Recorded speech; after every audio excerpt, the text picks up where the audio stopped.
నువ్వు తీర్థం తీసుకుంటే ఒక్క చుక్క కూడా కింద పడదు ఎందుకు? తీర్థం నువ్వు ఎలా తీసుకుంటున్నావు? ఇలానా? అదిగో ఇలా పోతున్నాయి. మరి ఇలానా? అదిగో మళ్ళీ పోతున్నాయి. ఇలా మన చేతిలో ఈ 2 ఫింగర్స్ మధ్యలో చేయి పెట్టి ఒక ఆవి చెవితో పోలుస్తారు తీర్థాన్ని తీసుకునే ఒక చెయ్యి. ఇలా పెట్టడం వల్ల ఈ రెండిటి మధ్యలో నుంచి ఆ ఒక తీర్థం ఇలా కాడుతున్నప్పుడు ఈ ఏరియాలో మనం నోరు పెట్టి తాగితే ఒక్క చుక్క కూడా పోదు. చూద్దామా? ఏది ఇంతసేపు అయింది, ఒక్క చుక్క కూడా పోవట్లేదు కదా.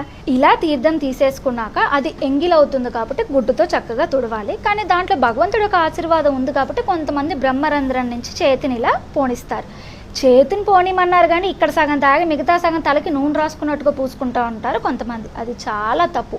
మన ఎంగిల్ని మనమే తలకి పూసుకుంటున్నాం, అది దోషం. అర్థమైందా?